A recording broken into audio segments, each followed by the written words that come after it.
Carla Estrada hindi tanggap si Andrea Brillantes. Viral na viral ngayon sa social media ang hanigang pagtutol di umano ni Carla Estrada sa relasyon ni Daniel Padilla na anak nito sa aktres na si Andrea Brillantes. Hindi magkamayaw ang mga Kathniel fans ngayon dahil sa viral sa social media ang pag-amin di umano ni Daniel Padilla sa totoong relasyon nila ni Andrea Brillantes. Tanong ngayon ng mga netizens, official na ba ang relasyon ng dalawa? Ayon pa sa balita ay tila wala umanong pakialam si Daniel sa mararamdaman ni Catherine sa pag-amin di umano nito. Palaisipan ngayon sa mga netizens lalo na sa mga fans ng Kathniel kung sinadya nga ba ni Catherine Bernardo na itapat sa Bonifacio Day ang kanyang pag-amin na hiwalay na sila ni Daniel Padilla.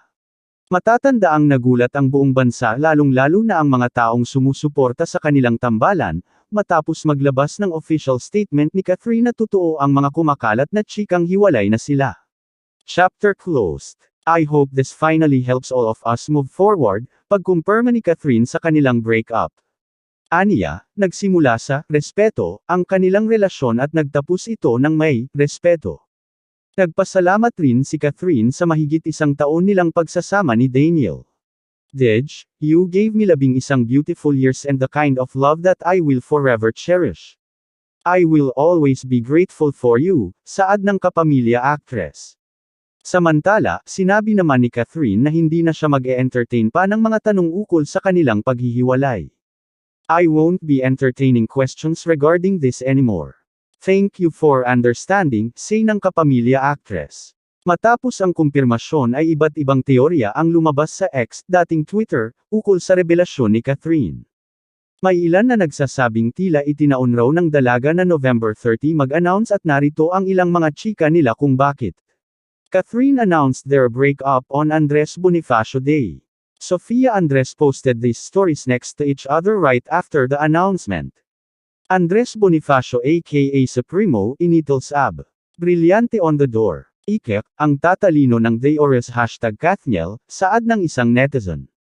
Say naman ng isa, ang orihinal na dakilang Supremo ay nasapawan ng isa pang Supremo. Kota na si Ab ngayong taon. Andres Bonifacio yan wag nang mag-isip ng iba pang pangalan. Catherine Bernardo announced Kathniel's breakup on November 30. Ab. Andres Bonifacio's B-Day. Dij was part of Bonifacio's movie, lahad naman ng isa. Parehong abang Andres Bonifacio at Andrea Brillantes kaya baka nga sa petsa na ito talaga nakatadhana ang pagiging official ng hiwalayan ng Kathniel. Chores. Pero aminin mo, apektado ka rin, sabi naman ng isa.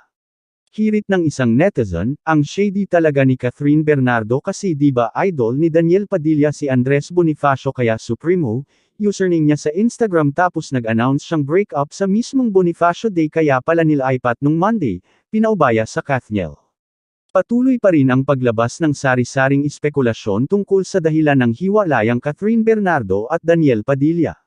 Huwebes, November 30, 2023, nangyani nina Catherine at Daniel ang showbiz matapos nilang kumpirmahin na hiwalay na sila. Tumagal ng 11 years ang relasyon nina Catherine at Daniel.